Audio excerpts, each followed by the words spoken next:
Hello, friends. It's sort of ish 10 a.m. in Redmond, and we have a huge list of ARM 64 stuff that we won't get through, but we'll see how far we get. So, first up, we're continuing on the masking, which is now issue 908184. Yeah. So conditional select is straightforward. Um, it follows the name in parameter ordering of the advanced SIMD uh, one of the same. I actually think this one might have the wrong name. I think we called it bitwise select for advanced SIMD. Yeah, it should be called just uh actually this is a different instruction. That's why it's conditional select because it's not doing bitwise. It's doing a masked select. So ignore me on that part. Conditional select is the right name here. And then the parameter order matches the expected ordering mask left right. Um, so that one should be straightforward. Uh, but after that, we have some new concepts here. Um, uh, Related to creating masks around particular variables. Um, so uh, let me actually get the manual open because I don't have that for this one. And I don't remember off the top of my head exactly what create break after mask is doing. Uh, So basically, it'll set in the resulting mask every element to true up until the first true predicate in the input on predicate. So it basically takes it takes a source predicate and a mask, and it sets every single element to true up until the first true predicate in the mask. The use of it is, say, if you have uh, an if statement and you want to know which elements are true. For instance, so let's say you have a store in the loop, and you should only perform the stores on the elements that up until the point where you're, for instance, exiting the loop. So use a break to select the elements up until the condition, only apply the side effects to those, and ignore the rest.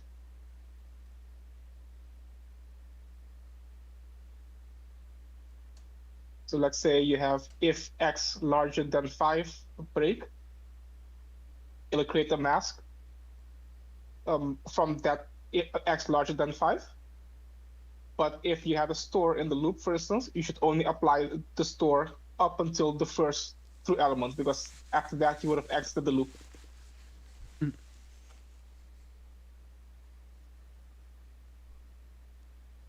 In functional programming, it's alternatively called split at, something like that, or take until true.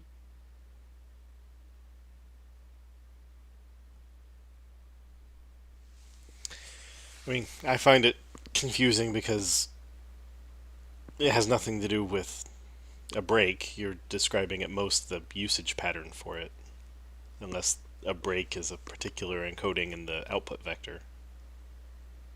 No, I think these names come from the fact that the architects use it to manipulate control flow in the ISA. And so you break apart the mask, and I think that's where the name came from. But I'm with you that break is a confusing term for it. the actual instruction is brka, and that's the SVE intrinsic name for C and C++.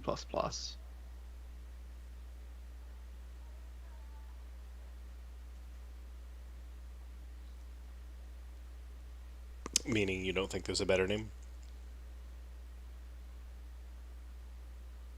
Yeah, I'm not sure that there is a better name here. Just from the perspective that uh, break after is the actual um, that's the actual native terminology. That's the C terminology. And so using the same one in .NET will be recognizable to those working in the domain.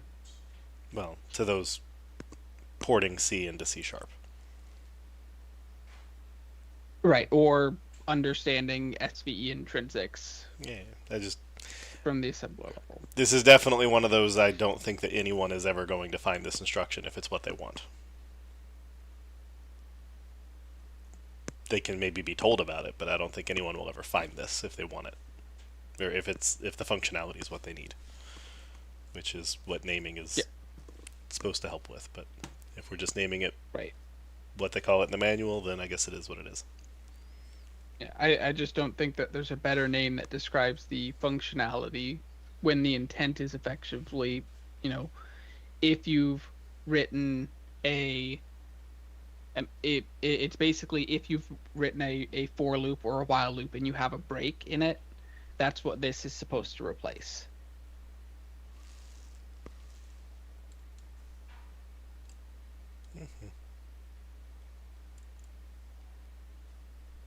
I mean, so right, the name is terrible. No proposals being made to change it. So, moving on. Then we've got to create a break after propagate mask, which is very similar. It just includes propagation considerations. Is propagate in the right position? Let me double check on that because the actual instruction is brkpa. So I just don't. So I don't know what propagate means. I don't particularly care what propagate means because this is another create break, which means it's a terrible instruction. But is the propagate in other places that propagation happens an infix or a suffix? So is it create break after propagate mask or create break after mask propagate?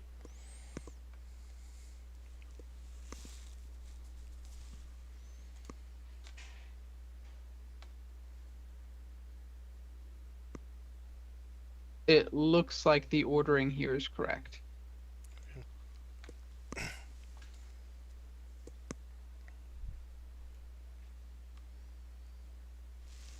And then we've got the alternatives, which is create break before and create before propagate mask. Yep. Alright, so this looks like it was both expanded and not. Unless this is trying to say you're allowed to have, or that it supports 4 returns for each pair of inputs. That might be what it's saying, because there's no byte input. Yeah, I think this is supposed to be create 8-bit, 16-bit, 32-bit, and 64-bit mask is what's missing from it. So the bit goes between the then and the mask?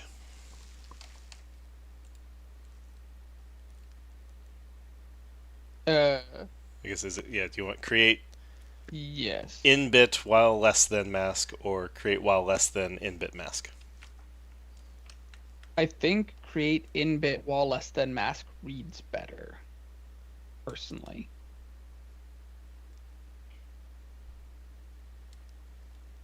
So create 8-bit while less than mask, create 16-bit while less than mask. Or create while less than mask 8-bit maybe, but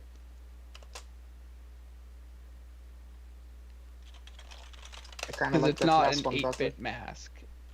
Yeah, it's not an 8-bit mask. It's a mask for 8-bit values.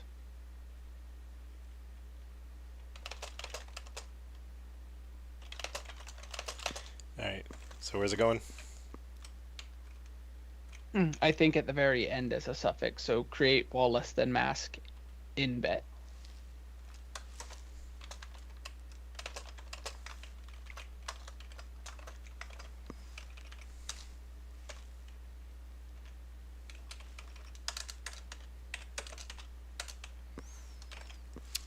And that'll. The in is the return type, or the return size. So it's 8, 16, 32, and 64.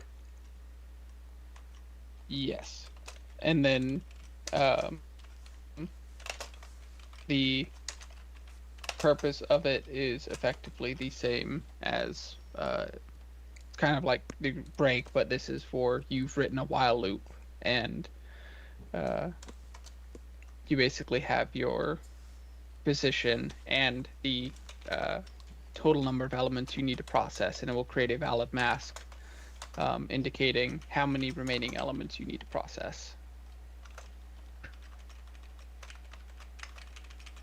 So for most iterations of the loop, you'll get effectively an all true mask saying process all elements, and then when you get to the end, it will have a mask that says only process this many remaining bits or elements. So you don't process past the end of the array.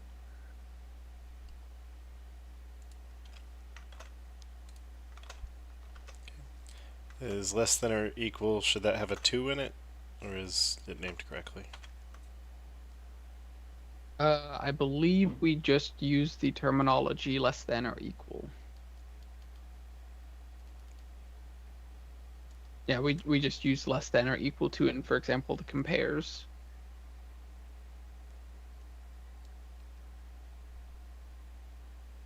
Okay, and there's no greater, you just have to invert your logic to make it work.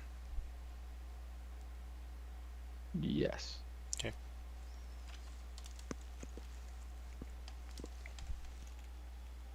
Yeah, I think SVE2 has got some more of those that are missing, but yeah.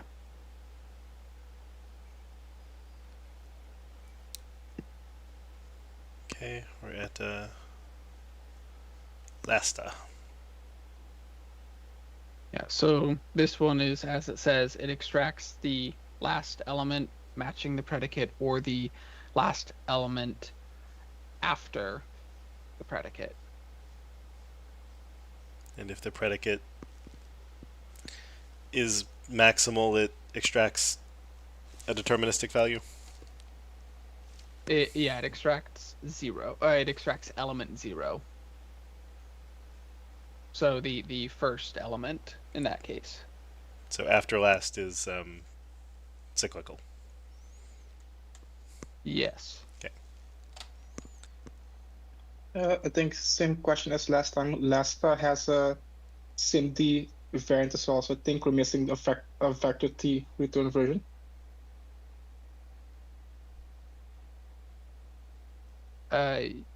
Yes. So we'd have extract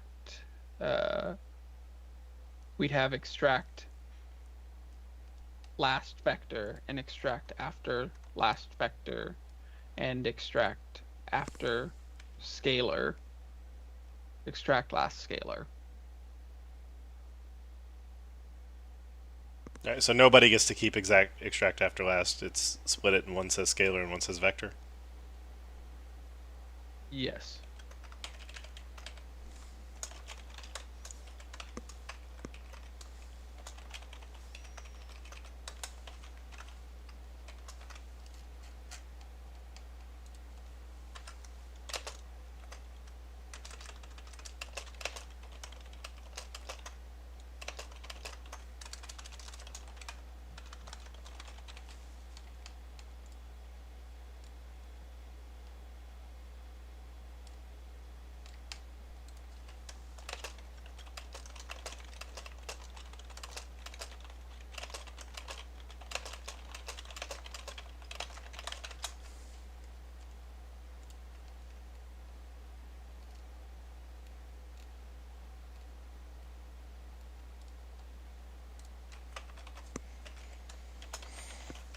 Okay. And then extract vector. Yeah, so it extracts you take upper and lower and you concatenate them together as if they were one super vector, and then this allows you to extract a singular vector from within those two. So if you wanted to if index was, for example, 2, you'd extract from element 2 of lower up through element 2 of upper.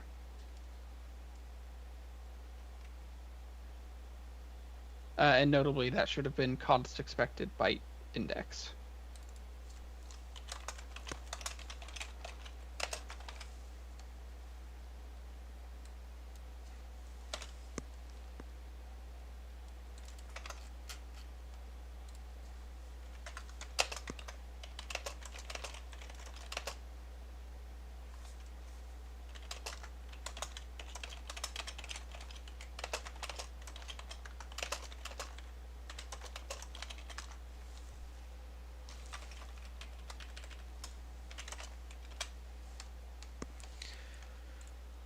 Okay.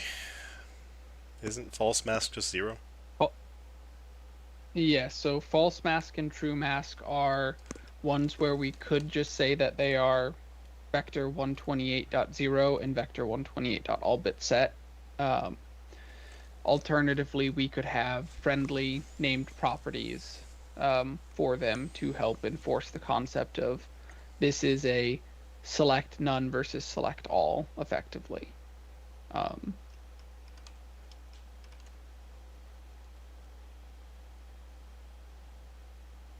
So they're one of the ones that aren't strictly needed because they are covered exactly by an XPlat API, except for the potential domain naming difference between mask versus 0.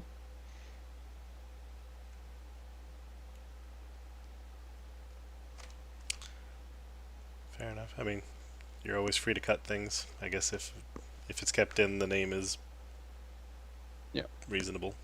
I mean, it's missing a verb, but yeah, I think So I'd be- probably call this one and the next few, which are mask get first set, as create false mask, create true mask. Make it very explicit we're creating the mask. I'm sorry if you already said it, Tanner. I had to tune out for a second. False versus 0. How does false mask differ from? Sorry, go ahead. It doesn't. It's domain specific terminology difference, and so this is one where we don't strictly need it. But there is, and potentially if we were to have it, it might be better to expose it as vector 128 false mask, for example, or vector of t false mask, or some other name. But it really just comes down to it's the difference in domain terminology between 0 and the select none mask, effectively.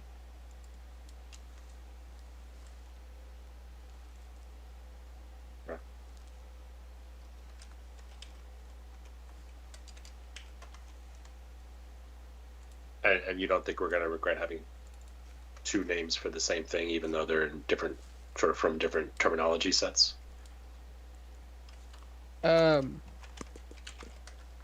It's one of those cases where if you're writing cross-platform code, you're likely not going to be touching SVE directly much at all, and so you'll be using the cross-platform terminology. If you are writing platform-specific code, then having the domain-specific terminology is what we've typically followed so far. And so, like even between x86 and x64 and WASM, we've got the difference between replicate versus broadcast versus splat. Yeah, that makes sense. And I guess it depends on where you're coming from. Like, right. If you're trying to port something that's using the SVE intrinsic instructions in C, you want to be able to find them in .NET, name something similar. But like at all the places where we're mostly using vector 128, and then there's a little block of code where we have to do if, arm, else, if, whatever. It's nice when the names line up for that little bit of code, and so I struggle when the terminology used in those little sections of code is different. But I realize we can't please everyone. Yeah. Right. And one of the things that we approved and haven't implemented yet, the analyzer that's supposed to give users recommendations for, like, you've written this platform specific code, but this cross-platform code does the exact same thing and is portable. So we recommend you switching over to that. And this might be one of those cases where if a user uses false mask, we would just recommend use 0 instead. Because they are identical concepts there. And in all the cases where we have an API like vector of t.0, we still choose to expose the same intrinsic on the underlying platform-specific API sets. For most cases, yes. The kind of exception there has been with the create APIs. So, um, because create tends to be special and it's not guaranteed to be one instruction on all platforms, even where the underlying C code provides a create helper per platform, we've often said just use the platform specific ones. And so this is one where I think we could say false mask, or we could say we don't need false mask here. We'll just tell users to use 0. And if we get enough feedback, we could come back in and say, okay, let's expose it because enough customers have asked for it now. Okay. Thanks.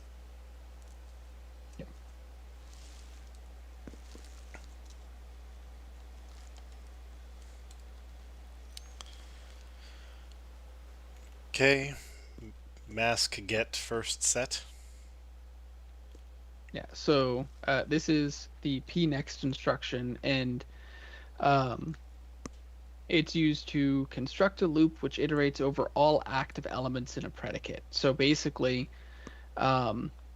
if all of the predicates coming from the source predicate, which is mask, are false, then it sets the first active predicate in the destination to true. Otherwise, it finds the next active predicate following the last true one and sets that. So basically, you're able to use this as a way of saying, I have this starting mask, and I've got this last mask that I used. Get me the next active element in that list so that you can iterate down it, and allows you to write. It effectively allows you to write scalar logic without having to actually extract the elements, because it just uses the hardware, the built-in hardware masking. So would it be more appropriate So for the set in this to be active? it might be more appropriate to call this create create or get mask of next active element.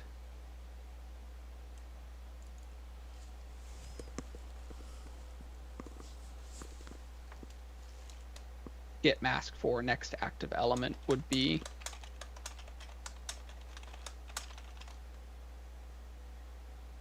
maybe a clear name for what it does.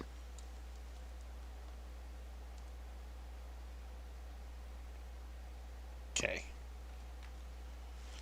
Because I was really having trouble with the get and set both being in there. Yeah. Create mask for next active element.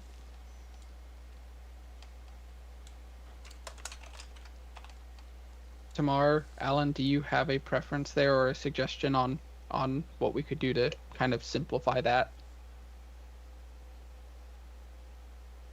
No, my only concern is that get next active element might be a bit ambiguous for when the source predicate is false. Since it gets the first one then, but I think that's a problem with pnext as well. Yeah.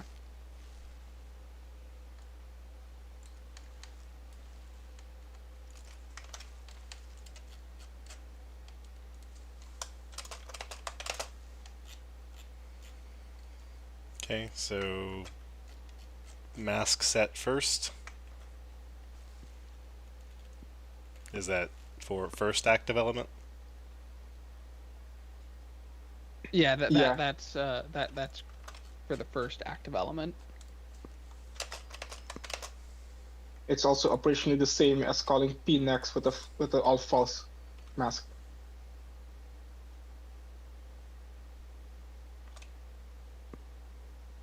Sorry, so it doesn't care about active or not. That's just create mask for first element? Yeah, so it finds the first active element and sets that Okay, so entry to true. so Yeah. active is still in the name. Yep. Yeah, so you're basically supposed to use P first the first time and then P next after that. But you could achieve the same thing by using P next everywhere with the first call being nothing. And is active mean from of I is not 0? It means effectively the mask has that element as all bits set, indicating it is a selected element. Okay, so oh, so you'd give a mask that has like 3 things set in it, and then P next will be like, here's the one for the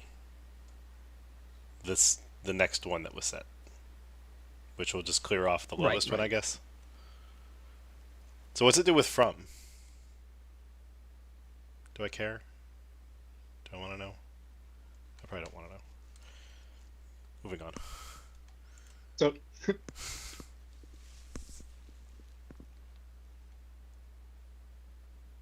I mean, you can explain it if you want. But so far it sounded like it's an operation that should only be taking one parameter. So it takes it figures out next from the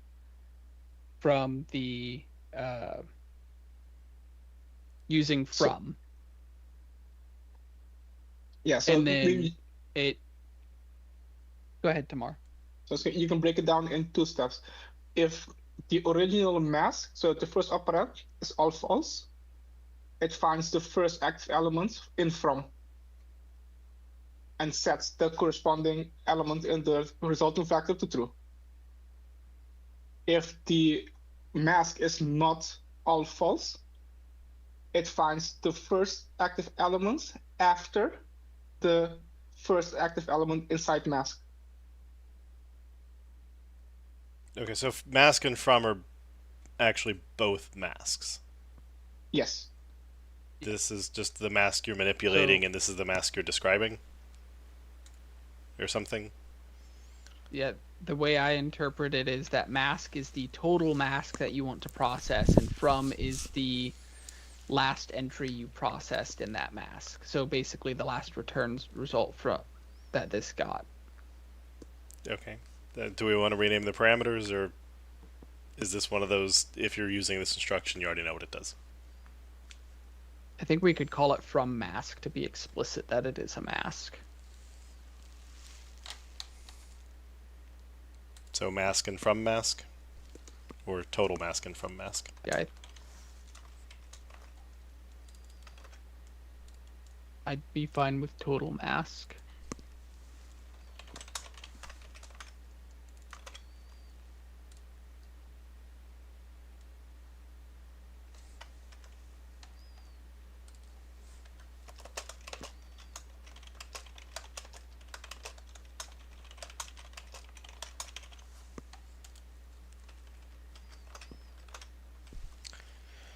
Okay.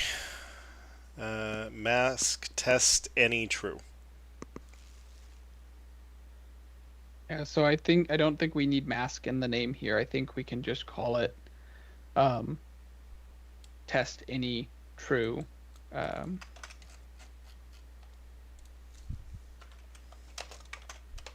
Is this one, Tamar, is this one comparing mask and from mask? Yeah. So it checks to see if there's any true elements in from the using that mask.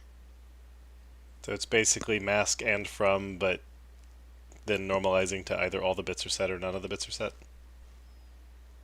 Yeah. So the conventional usage of the instruction is to basically set the status registers, so that if your predicate contain any true values and you wanted to branch after that, you would use the operation.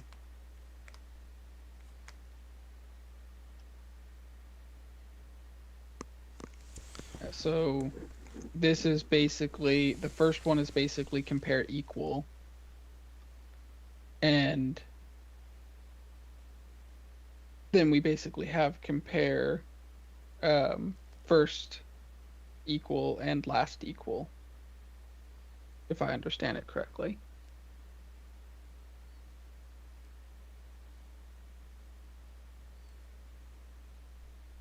So you're wanting to rename them off of test any true, test first true, and test last true?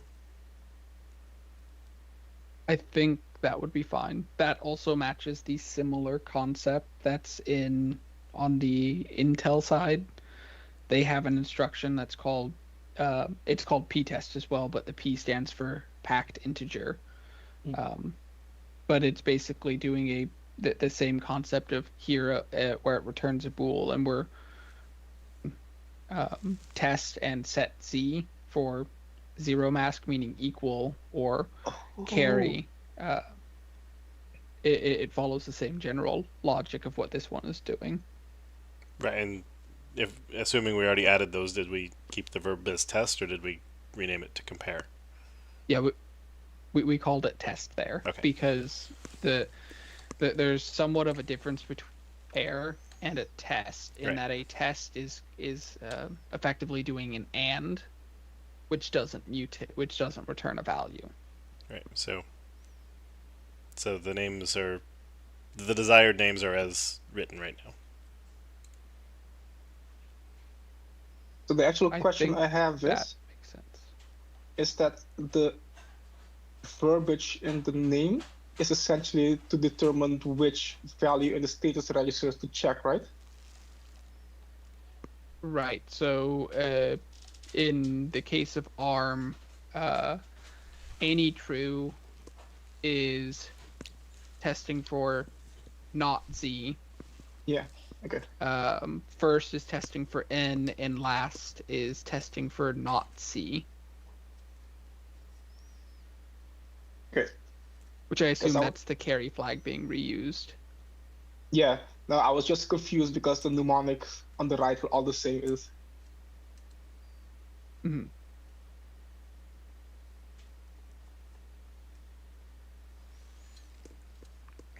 All right, and mask and from are still, or those are good names here. I think in this case that might be better to call it left mask and right mask, because it's not really mask and from, but rather it's just two masks that you're comparing against each other.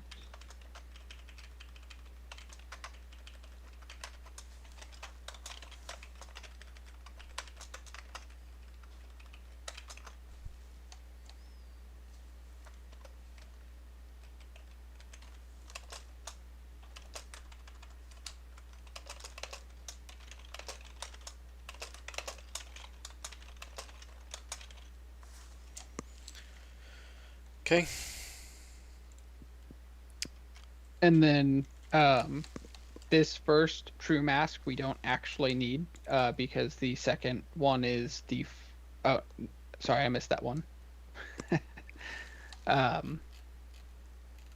This one is create.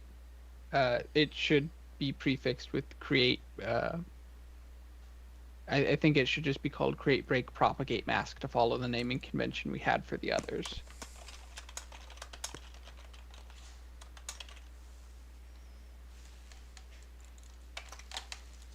Because it's create break, and then propagate, and then it's not before or after. It's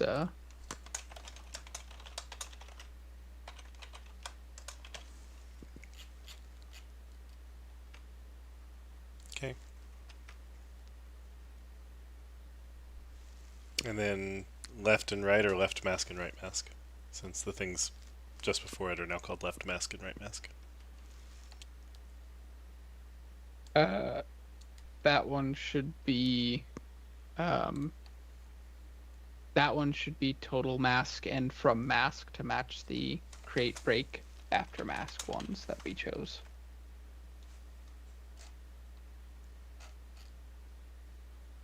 Okay, those actually didn't get updated from mask and from, but I can. Okay.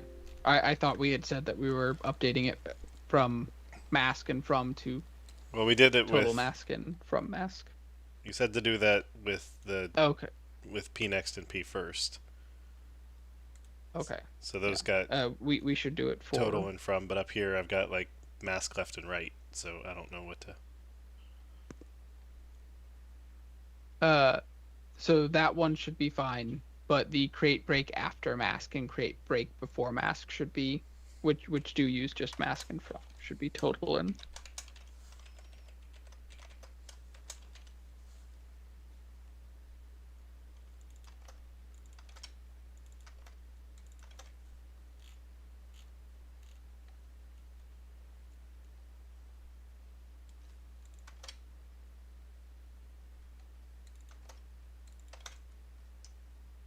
Okay. And then the first p true there isn't needed because the second one is defaulted. But this is where it gets into the domain specific concept of so true mask with no parameters is exactly what you think. It's all but set. For when you pass in an enum value, it creates a mask according to the enum specified. And we already approved SVE mask pattern in a past PR. It's just listed there for convenience. But if you say the largest power of 2, then when you consider SVE, SVE1, then they allowed, for example, a 384-bit vector, in which case it would create a vector that covers everything up to 256 bits, since 256 is the largest power of 2 under the vector size, less than or equal to the actual vector size. Correspondingly, vector count 1 through 256 creates a mask that is at least one that is that number of elements. So vector count 2 means that you will process 2 elements regardless of mask is, or regardless of how big the actual underlying count is. And if you have a vector if the actual vector length is smaller, then it's equivalent to all bit set. So, vector count 256 is there to support the theoretical 2048-bit vector. But if your hardware only has 128 bits, then it will be equivalent to create vector count 16, for example. Doesn't it need to know the size of the vector to know what a count means? No, it's saying that regardless of the count of the vector, create a mask that allows me to process one element, the lesser of one element and the actual vector count for that size.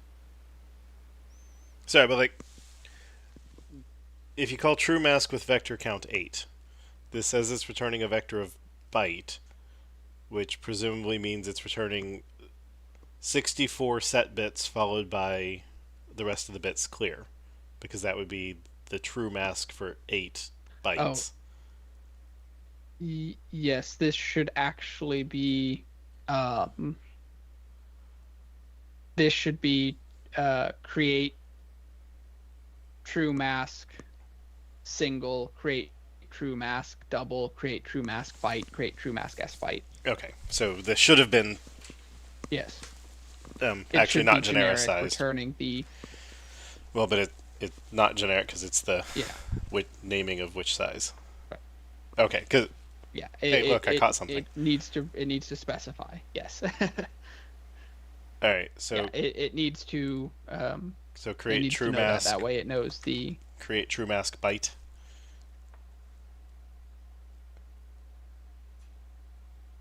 Yeah, that's the order, or that's the convention we follow for other APIs is vector, scalar, or mask followed by the type that it's creating, the scalar type.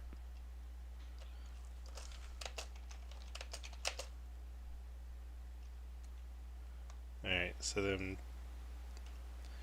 It's all the integers.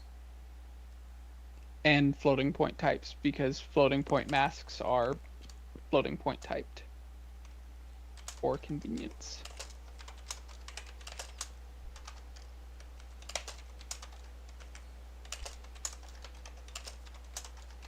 But not int 128.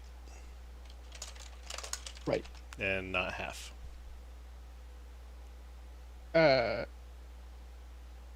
Yes, and so as far as this particular review is concerned, not half. There's a separate review that covers half. Okay. And that covers, we need to go and expand everything that supports half to that supports half at the hardware layer to support half for already exposed APIs. So create false mask has the similar. Should also Should have been create false mask. That one is byte. simple. Right, and we should actually explode that. That way, Yeah. users do not have to do .as, etc.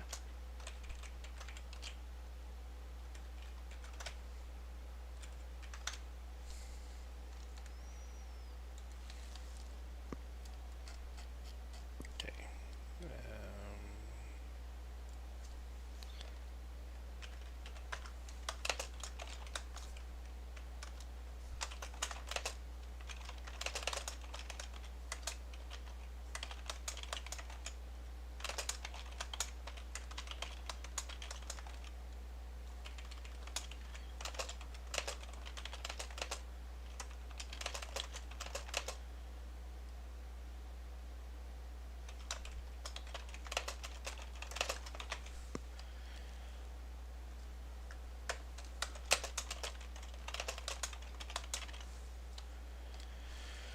Okay.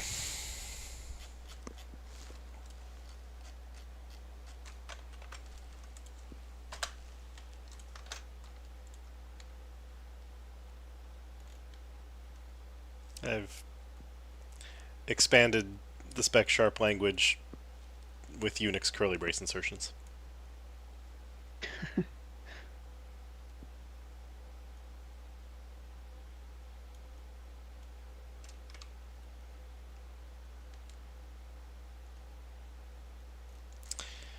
All right, so the in-bit explosions, the scalar vector explosions,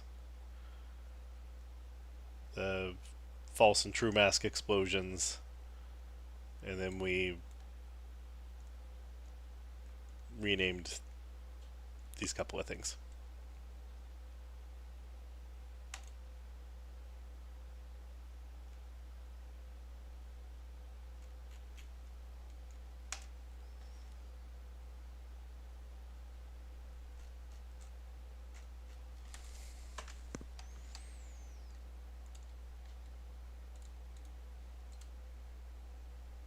And now we're back to not new concepts.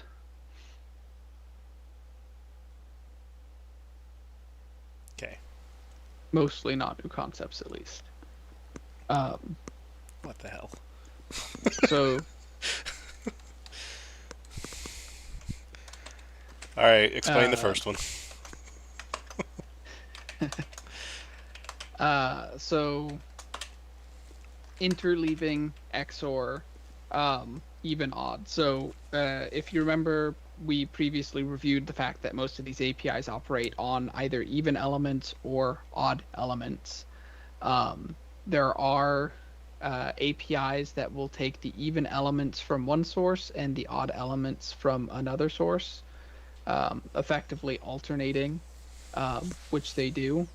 So this one is doing even odd, meaning the even elements are coming from left, or left is taking its even elements, right is taking its odd elements, and then it is placing them in the even numbered elements of the result, taking the odd elements from the odd parameter.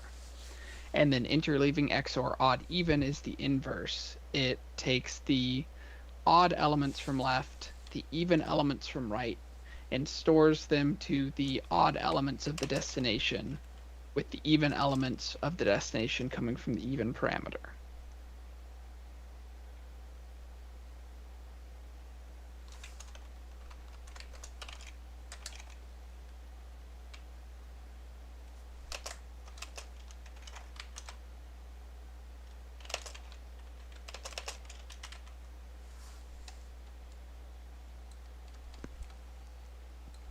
So that.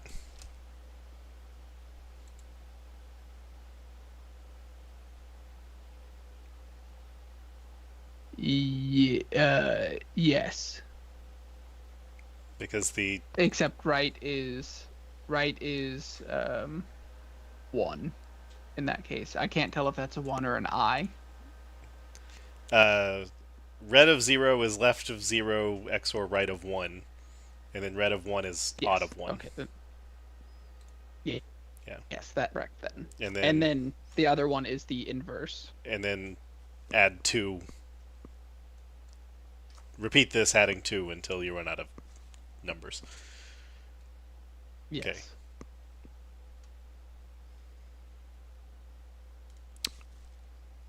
Okay. So it's taking this guy's evens, XOR this guy's odds, and because that only uses half the space, this fills in the remainder. Except it fills them in Right. interleaved instead of. Okay.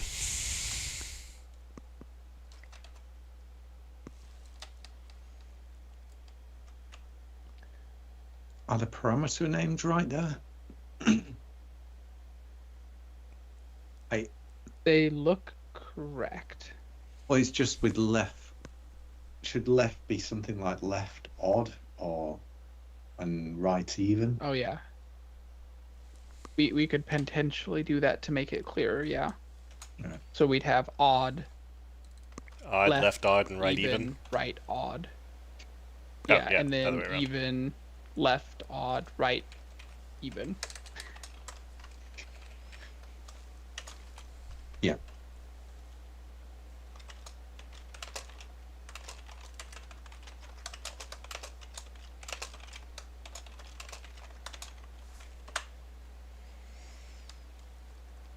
Okay, even, left odd, right even. Although, one question though, why does it have 3 inputs? Or am I missing something? Because the for the destination, so most of the instructions are the T version doesn't take an input and the bottom one does, so that way you can do 2 steps to create a full result. With this one, the instruction takes a value on each one because they're supposed to be complete independently from each other. So it's basically filling in the elements of destination that you're not computing. Because Right, it's not okay, a yeah, yeah. predicated instruction. Okay, yeah. Yeah, I'll throw in a very weak pitch for renaming odd and even to odd fill and even fill. Just, but, eh.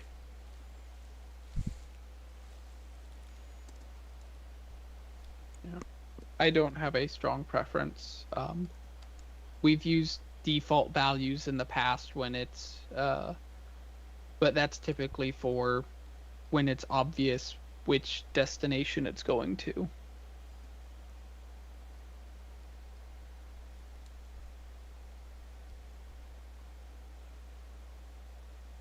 Fair enough. I have trouble imagining that ever getting approved as a API that wasn't from an intrinsic.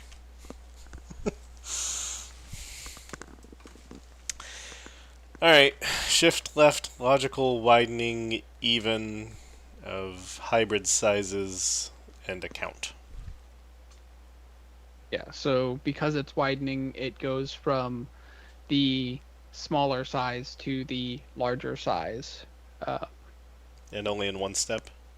And then and because it is widening and you go from n elements to n divided by 2 elements. There's no default value that you take.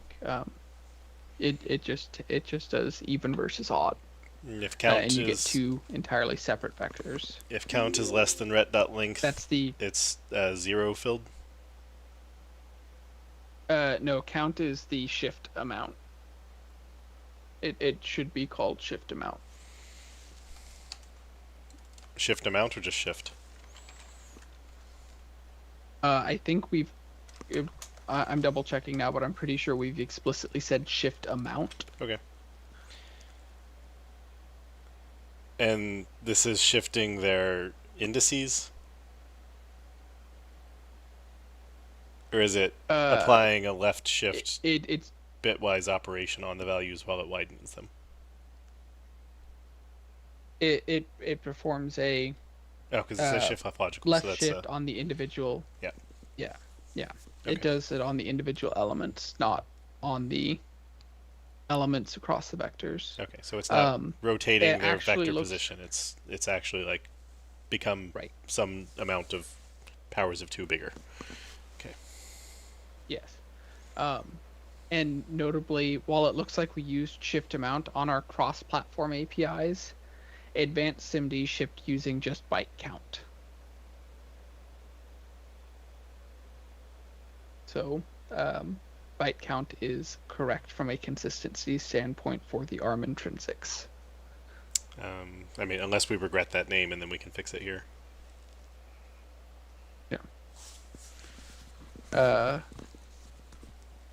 Personally, I think I like the explicitness of shift amount better, just because it makes it more explicit that it is a shift amount. Sounds good to me.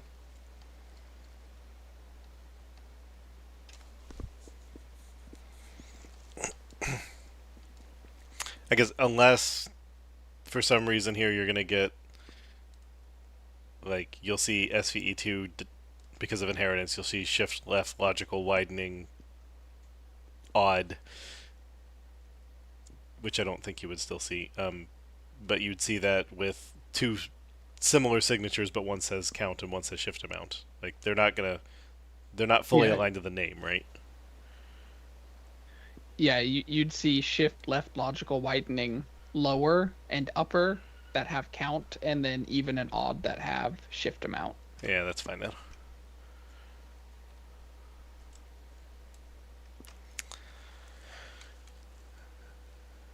Okay, vector table lookup takes a Yeah, tuple. so vector table lookup and vector table lookup extension follow the existing name and signatures that we have for advanced MD. They take a tuple because it does. You're basically saying, given these 2 vectors, let me create a new vector that picks the elements out of these 2. And so you can use it for things like transposition, or for saying, I want element 0 from the first and the rest of the elements from the second vector. Or you could say that I want to repeat 0 twice. You can basically do any type of permutation of the input table using the indices provided. Sure, and in the underlying instruction, they have to be in adjacent registers, I assume. And Yep. you only actually indicate, I'll just say the left one. Yeah. Okay, so, and I'm sure that ARM uses different register names here, but equivalently, you would say I'm doing this on XMM0, and it would be like, okay, that also includes XMM1. So you better have the data you want in XMM1. Correct. Okay. Right.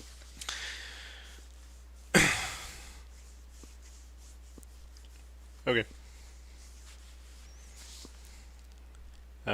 But vector table lookup extension doesn't have a tuple.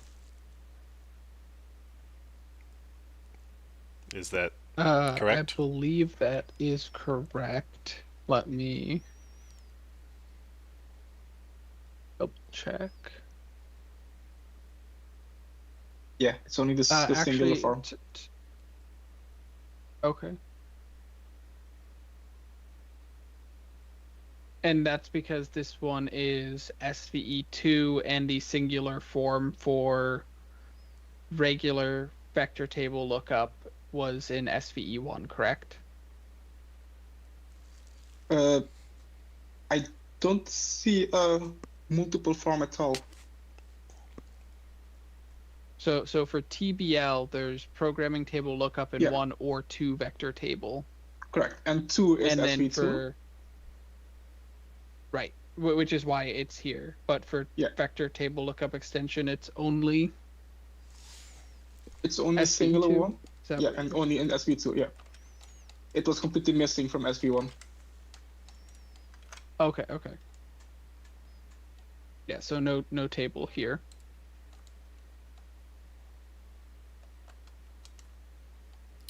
Okay.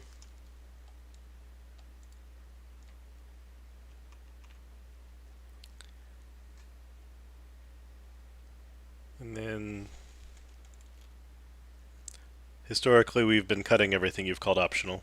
So are we Right, cutting because these or are we they're the talking about scalar these? ones, and we're cutting them. They're just the ones that take an explicit scalar, and we've said that we can do pattern recognition for these so that we can save a few hundred overloads worth of metadata. Okay. And because the pattern's trivial to match.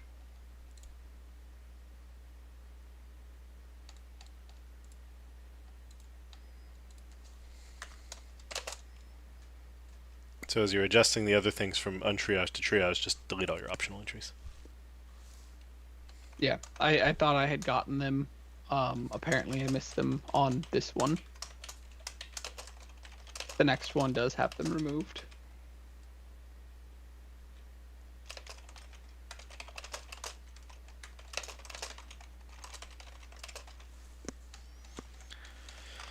Okay.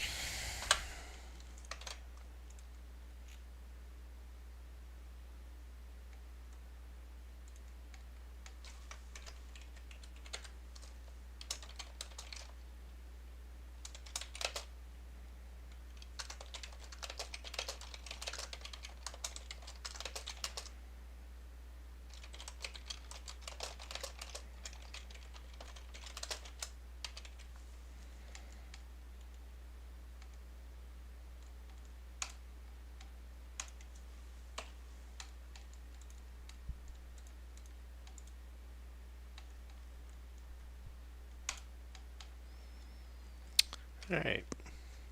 Math 94022. Yep. So these ones should mostly be already covered names. Absolute difference at takes addend left and right. Follow-up matches the naming convention for advanced SIMD. Same with absolute difference widening lower and add even. The only difference from advanced SIMD is use of even and odd instead of lower and upper, because it operates on the even and odd elements. And then same for absolute difference widening even and odd. And none of those parameter names should be controversial there. Then we have add carry widening even. I need to double check the parameter names there because they do need to be adjusted.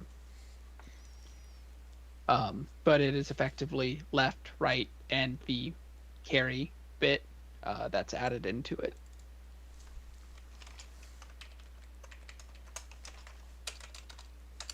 Yeah, so the carry bit is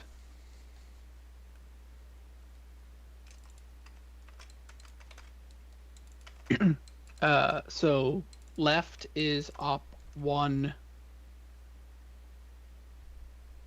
right is op2, and then the carry bit comes from op3. Okay. And since this is still taking a full T, I assume it does something if up3 sub I it is just takes not 0 or 1. Right. It only considers the least significant bit. Okay.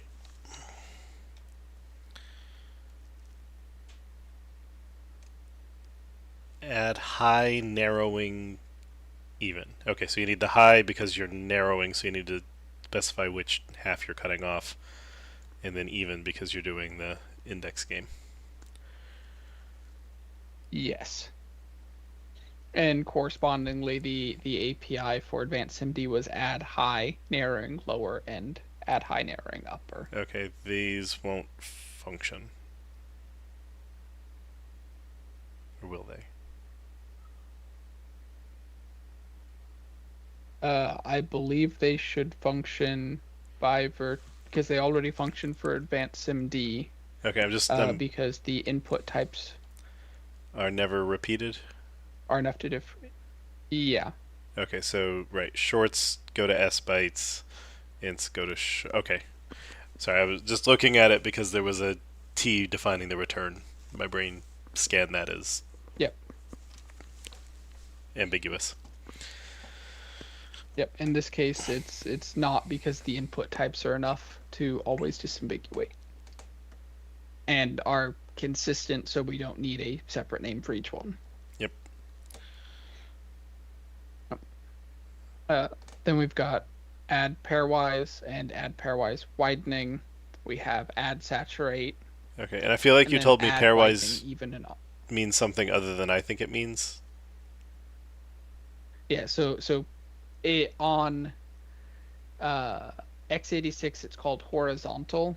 But what it does is it takes neighboring pairs, so element 0 and element 1, and it will add those together, and then it will take element 1 and element 2 and add them together. So it takes neighboring pairs instead of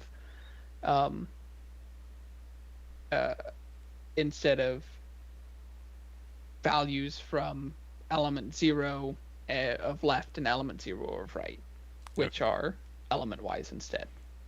So it's a functionally equivalent to roll the right index left, or roll the right vector left one index and then add across. Assuming that across means 0 goes to 0. But like the rights are all just like shifted back one, and then now you say ret sub 0 is left sub 0 plus right sub 0, which would be right sub 1. Okay. No. No. It's taking left 0 and left 1 and adding those together. Then it's taking left 2 and left 3 and adding those together, and it goes all the way through that vector, and then it does right 0 and right 1 and adds them together. Okay. Right 2 and right 3 and adds them together. Okay. So effectively left becomes the lower elements and right becomes the upper elements of the destination, where each neighboring pair of elements is added together. So there's never a single addition that includes an element of left and an element of right. Correct. Okay. Should they be renamed lower and upper? We didn't do that for Advanced SIMD. We just called them left and right, because the pairwise was supposed to be sufficient to explain what the operational functionality is. Okay. Okay. I mean, I can tell you, I would call this expecting it's 0, left 0 plus right 0 equal ret 0, but Yeah. I'd figure that out quickly in testing as long as I didn't pick stupid numbers.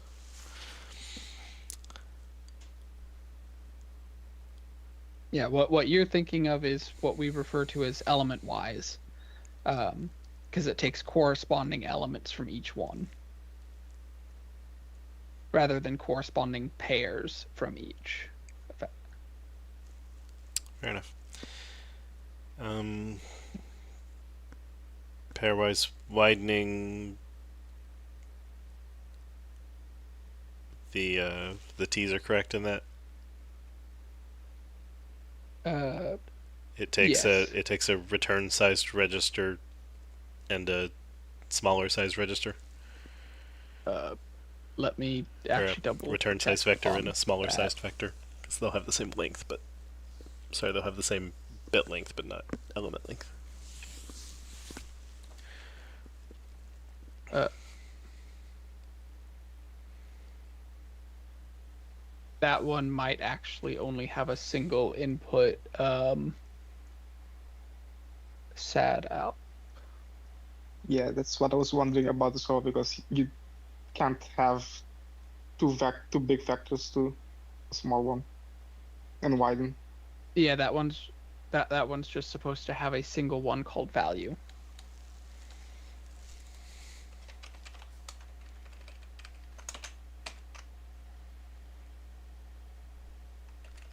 And then all the t's. Yeah, the T, it should be T2 on the input in and T on the output there. Oh, so it keeps the same. Yeah, List, it just- it okay. either sign extends or zero extends.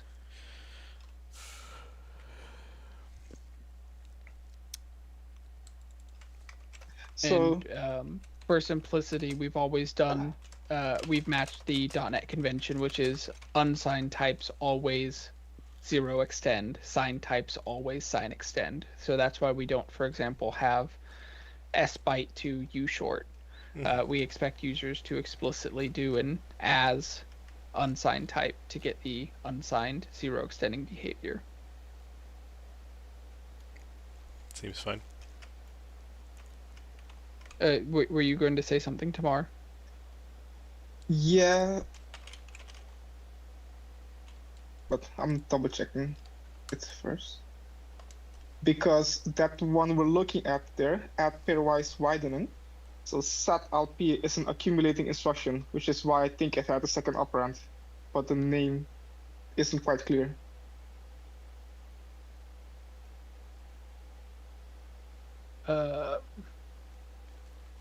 Oh, this one is sad LP instead of sad LP. Exactly.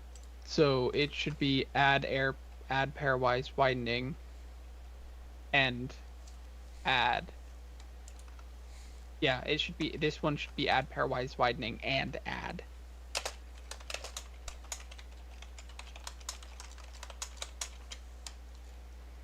Are we missing?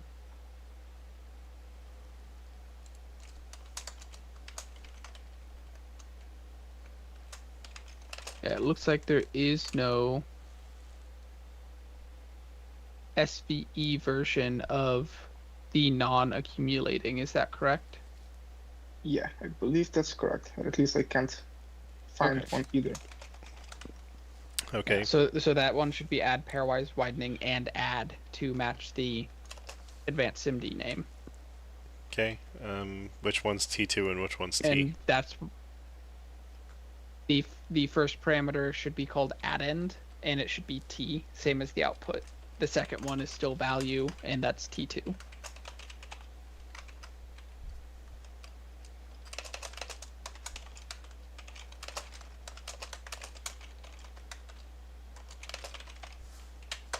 Okay.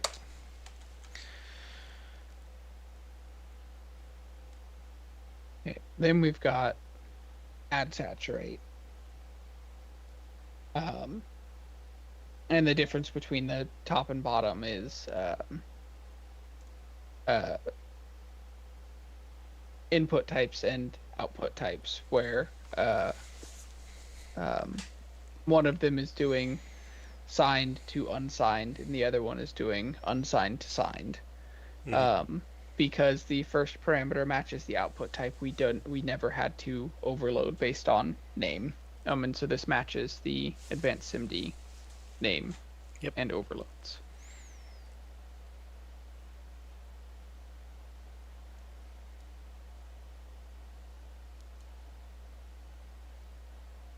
Then we have add widening even and add widening odd. And then we've got add widening even odd, which, much like the other convention, takes the even ones from left and the odd ones from right. So left even, right odd. Yes, that's what we said in the last review. Or the last issue. Yep.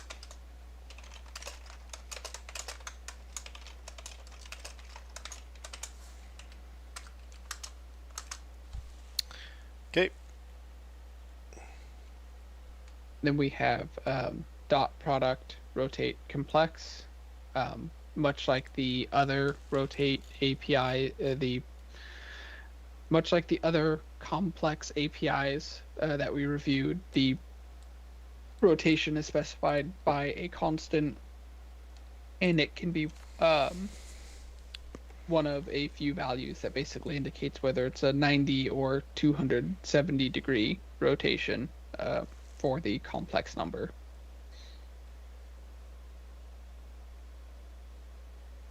Okay. And add end left and right are happy. Yes. Okay. Then we have fused add halving, which I believe matches the name. Yeah, it matches the name that we gave to the advanced SIMD API. Yep. Then fuse subtract halving, same. And then we've got min number, or we've got max number and we've got max, both doing pairwise. And then we've got the same for min, following the same name we gave in advanced SIMD. Okay. Then multiply the last parameter. It should have been constant expected byte right index. I guess I just missed that one because I fixed the one immediately following that. So it should be multiply by selected scalar.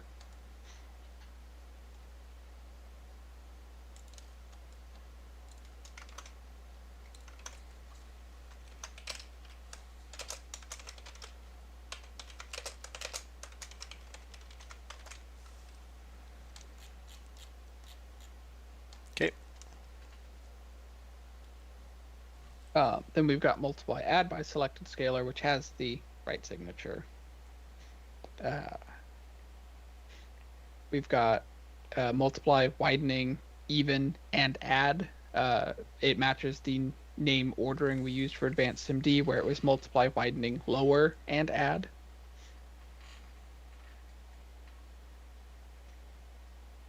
And then same for the following ones, where it's widening, even, and add, widening, odd, and add. And then same for subtract. Right. And then just making sure these are odd left, or the odd of left and odd of right, so we don't need the even odd names in there. Correct. Okay. Correct. Then we've got subtract, and the first parameter becomes named minuend, again matching the advanced SIMD convention.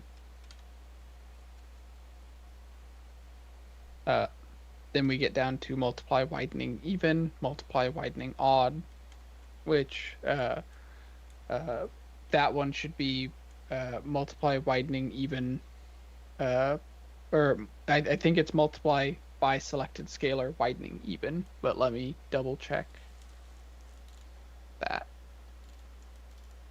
Multiply by selected scalar, widening. Yeah, it should be multiplied by selected scalar, widening, even. And the 1, 2 down should be multiplied by selected scalar, widening, odd. Okay. Well, With, first up left 1 and up 2. Right for the... Yeah, they should be left and right. Okay.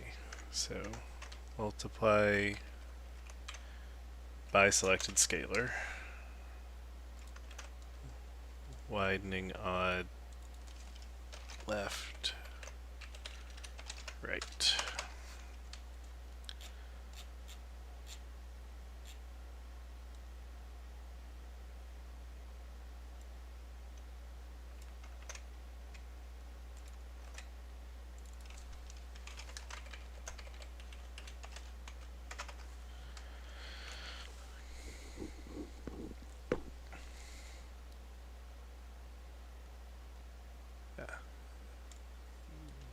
That's the copy of it.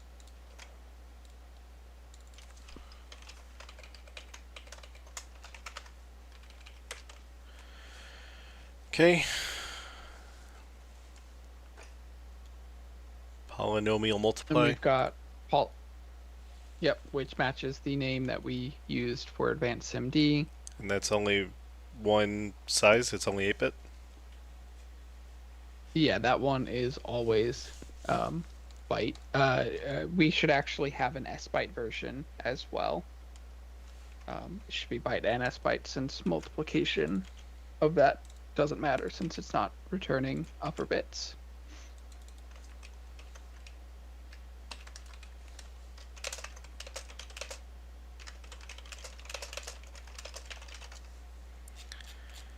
Okay. And then the widening even and widening odd. Those ones are only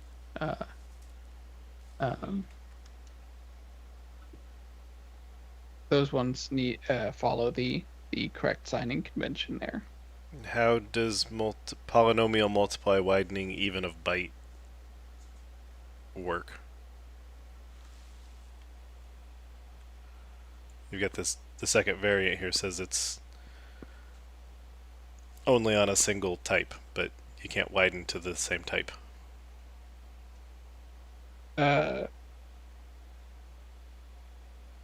Tamar, Alan, do you know why that one's in there? I might have just missed removing it. Because I understand the previous one of we get bigger on the return, but these seem wrong.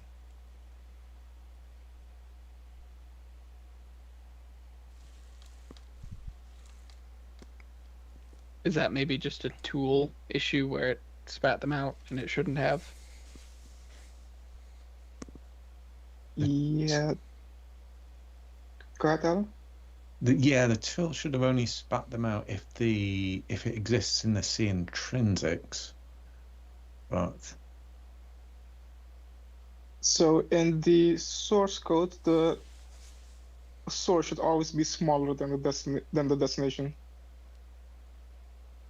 Right, so the notion that there's a variant with only one type in it is just wrong. Yeah, so I think those two just need to be removed. Well, there is one from 64-bit to 64-bit. However, that's an extension, Okay, well this so it's not says in the baseline. 8-bit to 8-bit, so Yeah, no, it's definitely not that one.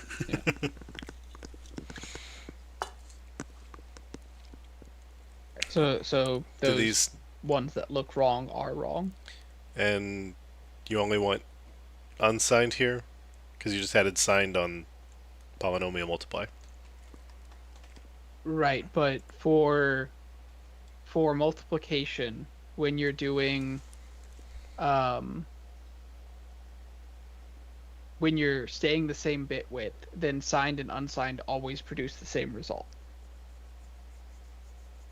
So if you're doing 32 by 32 equals 32, then the result is the same regardless of sign.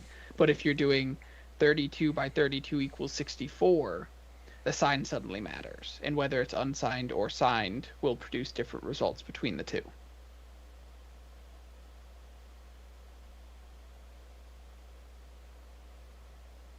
So 2 times -2, which is -4, you're saying that's the exact same as the unsigned int interpretation of -2 being multiplied by 2?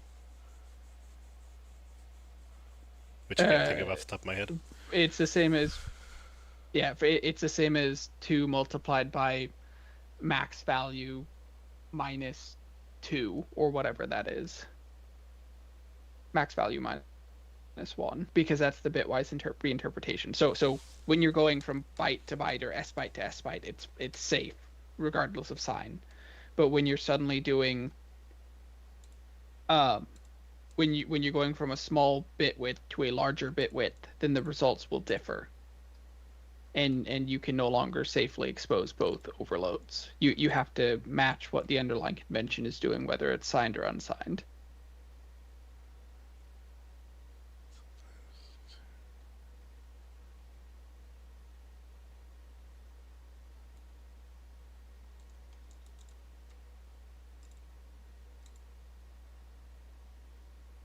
So for the widening ones, it's not safe to expose Alright. signed if it's doing unsigned Yep. in hardware.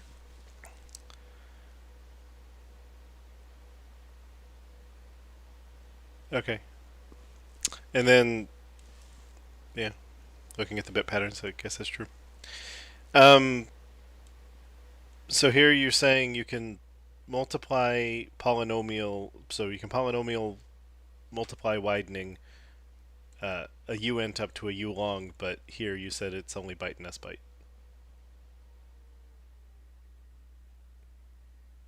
So Right, because I'm that just one does. I'm just making sure that Yeah. that this is only 8-bit, even though this does bigger than 8-bit.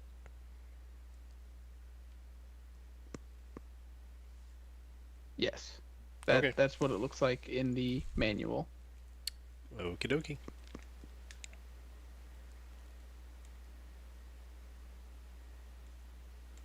And left and right seem fine here. So add rounded high, narrowing even. Those seem like words we've all said before. Yeah. Yep. So matching the same name from Advanced MD, just using even and odd rather than lower and upper.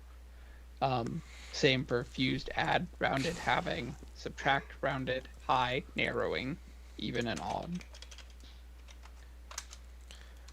Absaturate is an existing then- name. Yep.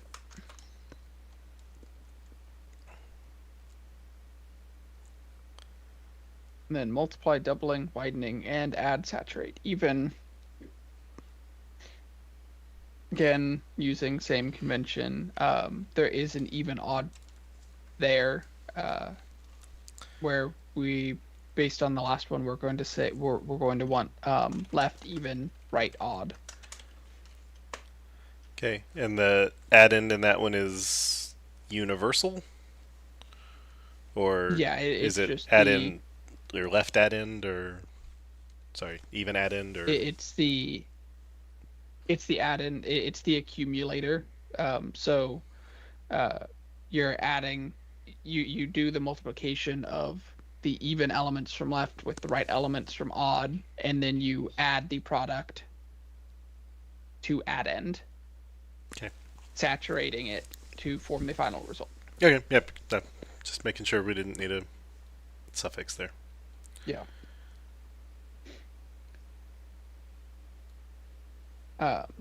Then similarly, multiply, doubling, widening, and add, saturate, odd.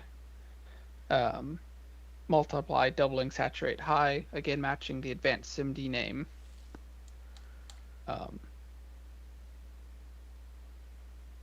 Then we've got some by selected scalar versions here. Yeah, But there is Which another missed- even odd one a couple down. which missed their by selected scalar insets. Yeah, that one should be multiply by selected scalar, doubling, widening, and add, saturate.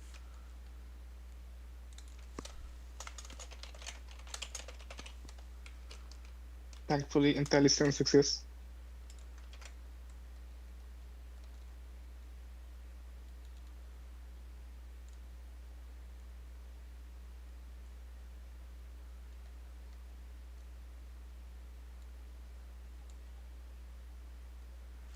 Alright, so I've got Could you scroll to the right just a little bit so I can see what instruction that is? Squid MLAL. Bravo. SQDMLAL.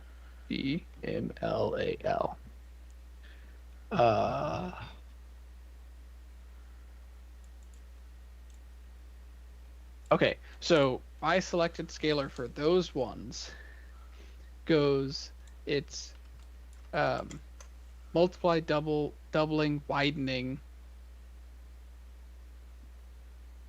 scalar by selected scalar, and add, saturate is what we named it in advanced SIMD.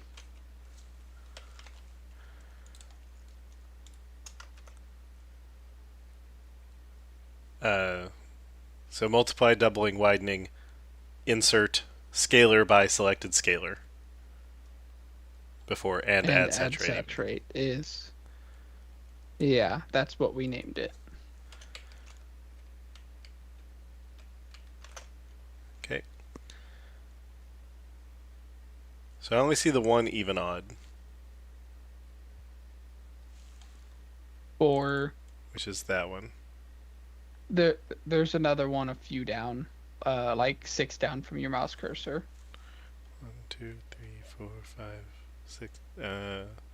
Okay, so down and subtract. Yeah. Which I hadn't made it to yet because I was dealing with these constant expecteds. Yeah.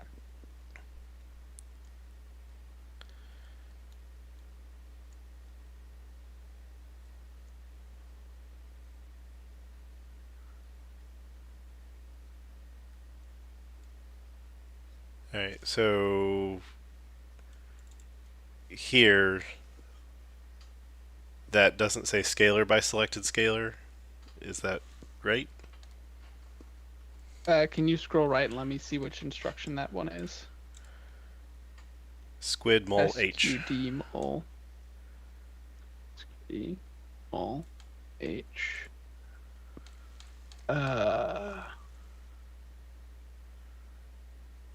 That one should also. No, that one's just by selected scalar saturate high. Okay.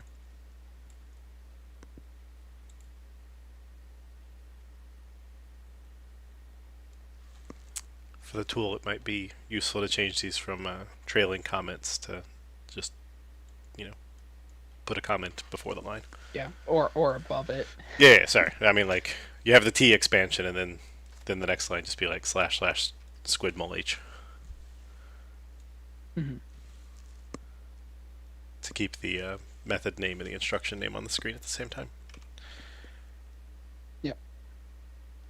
Alright. So, by selected scalar. And then now we get the subtract, left, even, right, odd. Oh, but before that was widening.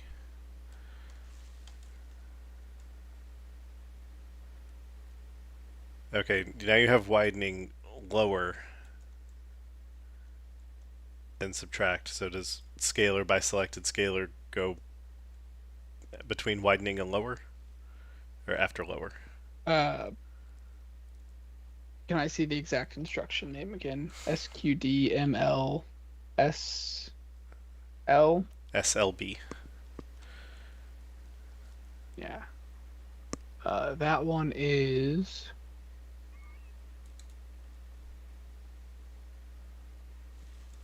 multiply, doubling, widening lower by selected scalar and subtract saturate. So that one should actually have been multiply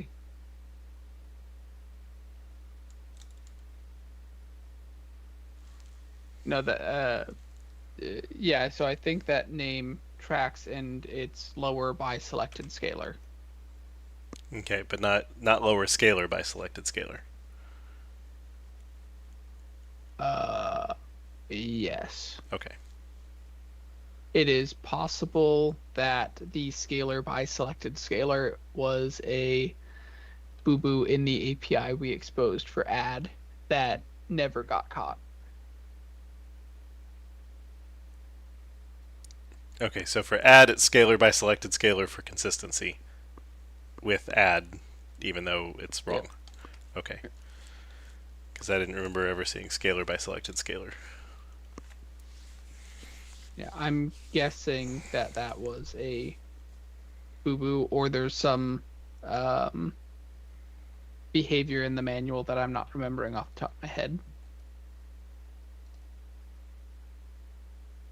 Okay. I'm just a little surprised because the But the add doesn't have upper or lower, but the subtract has lower. yeah, let me pull open the manual to Which instruction was it again? SQDMLAL, and then for For this particular, for SV, it's the B suffix, but it corresponds to the no suffix on advanced SIMD.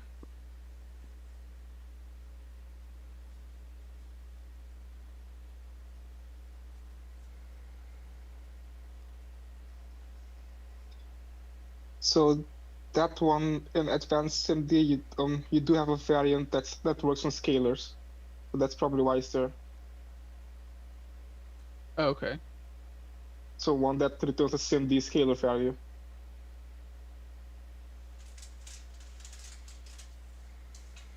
Whereas the one for SVE only works on vectors, so the add one isn't scalar by scalar, it's just by selected scalar. Okay, that makes sense. And looking through advanced SIMD, I now see that we do have both scalar by selected scalar and just by selected scalar. They're just pretty far apart in the list.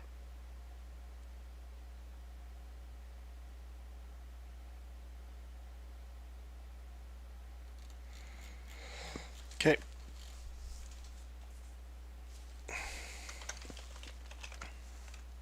Alright, I fixed all the scalar bys. Okay. And then so the disparity between add not saying lower and subtract saying lower is correct? I think in this case it shouldn't be lower, and it was the wrong API being looked at. Because there is no lower consideration for here. It's just even versus odd. So it was the disparity with the other overload that advanced SIMD has. And there was a mismatch between them since they're both using the same instruction, just different encodings of it. Okay, so all the widening, lower, and subtract should just be widening and subtract? Should just be widening and subtract, yeah.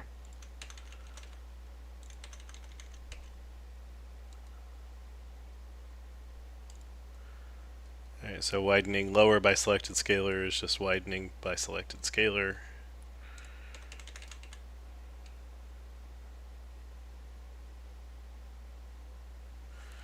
So many instructions.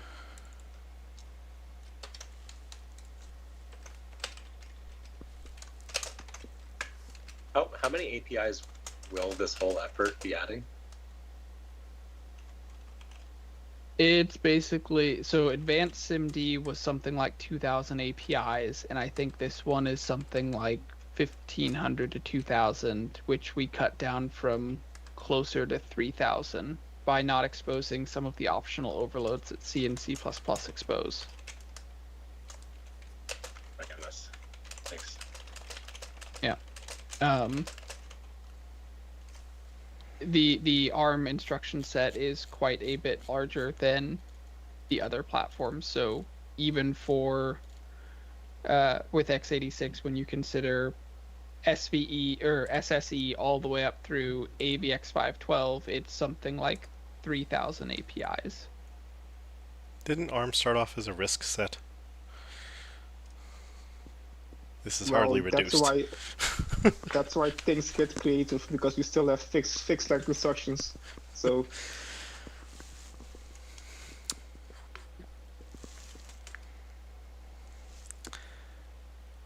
Alright. Yeah, and RISC does, despite its name, RISC does not necessarily mean a reduced instruction count. It's more the complexity of the instructions are reduced because it doesn't have embedded modes in the same sense. Like, you don't have addressing embedded into it.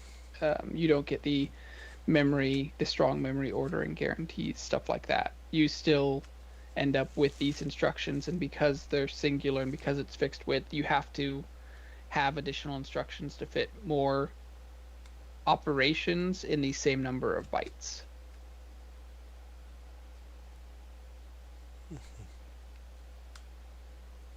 Alright, so we finished the widening and subtracts, so now we're at widening, saturate, even, so I see some op1 and op2s got left behind again. Yeah, that should have been left and right there.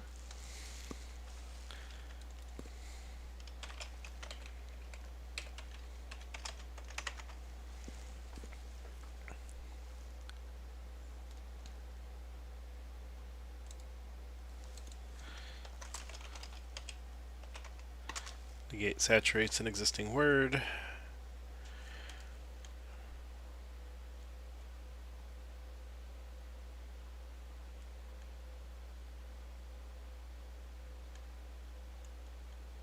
That one's missing by selected. We make sure it's not a different insertion place.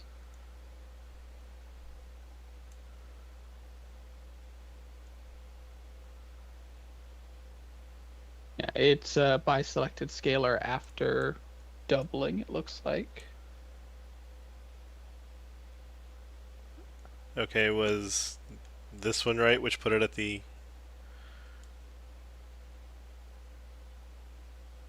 Because these two... Could you scroll right so I can see the instruction? SQDMULL. Yeah. Yeah. Let me make sure I'm not looking at the scalar by selected scalar one.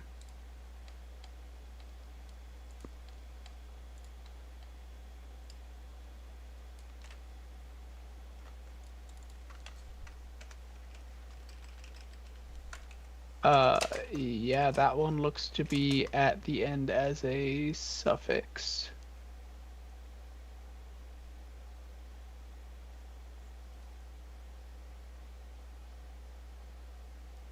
Really? So that one looks correct up there.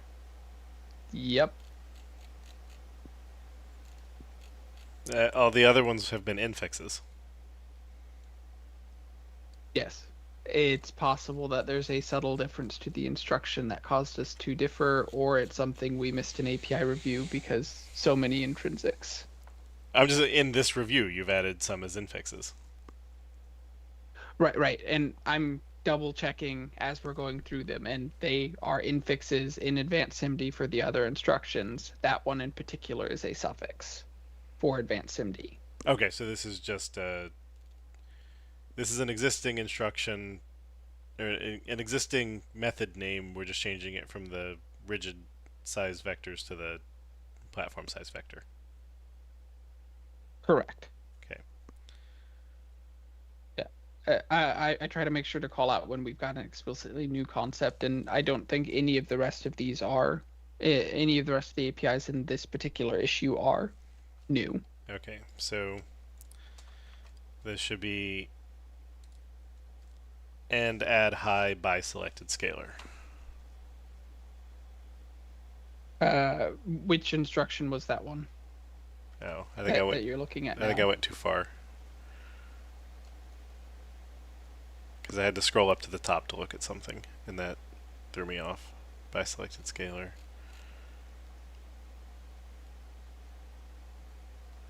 Oh, we missed previous. No, because we're in.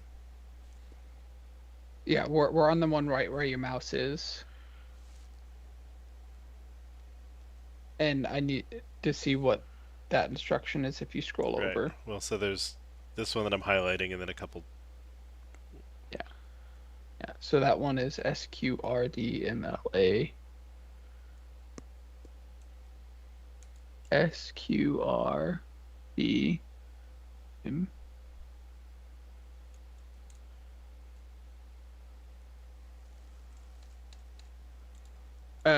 Sorry, could you scroll back over and or copy that particular one in chat? The screen's a little fuzzy for me. SQRDMULH. MULH. Okay. So for that one, it is And we'll do something with wraparound. doubling by selected scalar. Saturate high. Okay. It's because the order of operations for many of these just looking at the manual, the order of the operations for these instructions end up being slightly different between them. So sometimes the saturate happens first, sometimes it happens latter, and we are putting the by selected scalar where it is appropriate for the operation it's doing. All right. SQRDMLSH. Mike Lima Sierra Hotel.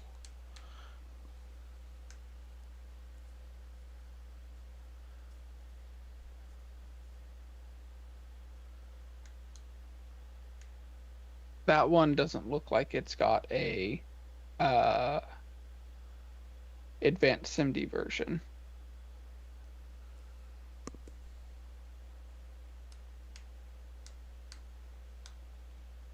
It should be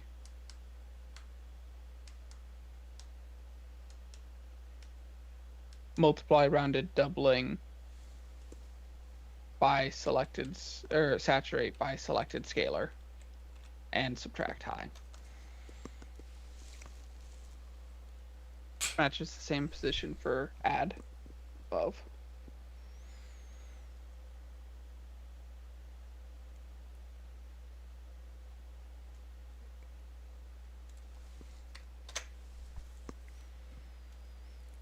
Okay. So are we talking about SQRDMLSH? Yes. Yeah, it doesn't exist in SIMD because we never covered the SIMD extensions. It is there, but we Yeah. just haven't implemented it in .NET. Okay.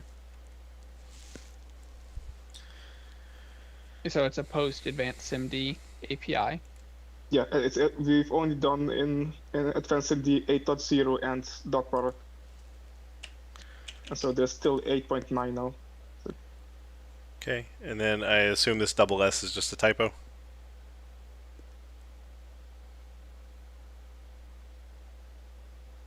And S subtract high narrowing odd.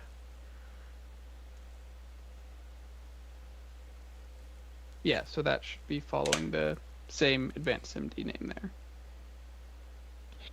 Sure, it was written with 2 capital S's.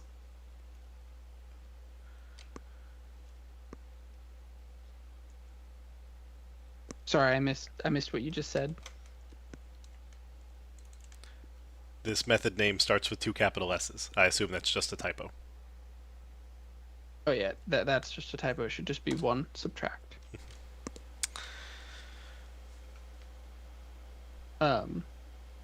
Subtract saturate, subtract widening even, odd. And then even odd should be left even, right odd. And same for the 1, 2 down.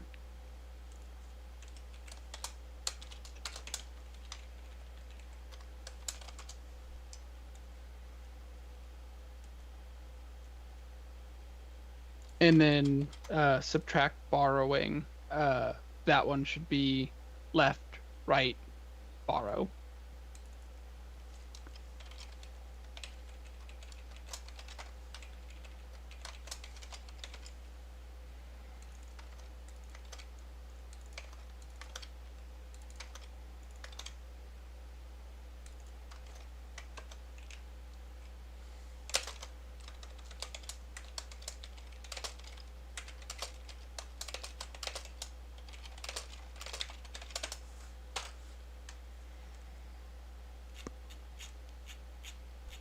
Okay.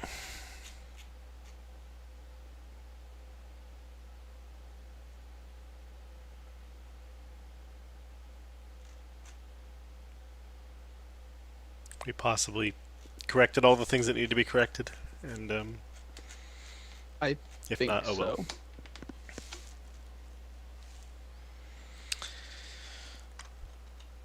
All right. Well, that's at least 3 off the list. The next ones end up being mostly smaller, thankfully. So should hopefully be faster to get through those ones. But not today. We're out of time. Yep, not today.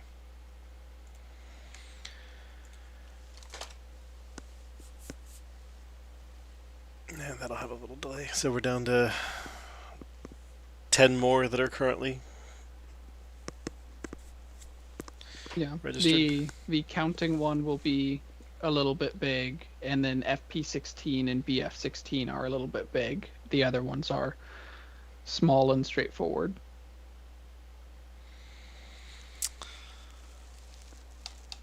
Fair enough. Are these only the SV extensions? Like for instance, the feed 8 is that the same D and SV or just SV? I Is- think it's just SVE.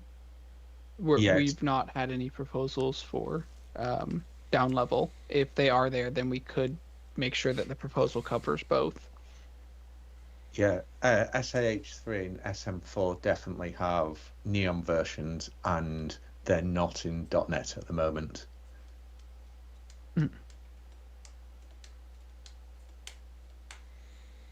If you would like to either open a separate issue for them or put them in the same proposal, since the proposals are small, we can make sure they're gotten to. Sure. Yeah. I'm not sure about the. I'm not sure which other ones have neon ones as well, but yeah, I can check. All right. Well, since we struggled to get quorum today, and I'm out for the next 2 Thursdays, I don't quite know when this will get picked back up. But if you can get quorum without me, great.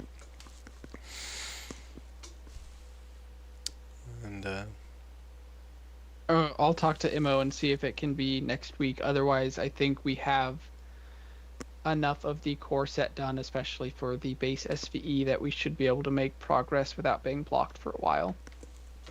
Yes. When we won't be getting to any of those SVE2 ones or any of those extensions anytime soon. fair enough. All right. Well, for everyone who's joined us online, you didn't have a whole lot of chatter. Hopefully, the chat wasn't working. And we will be back to regular, unfiltered. Oh, because I'm using the same view for both. Back to all the other stuff on Tuesday, 10 a.m. Redmond time, here on our same .NET time, our same .NET channel, and we'll see you then.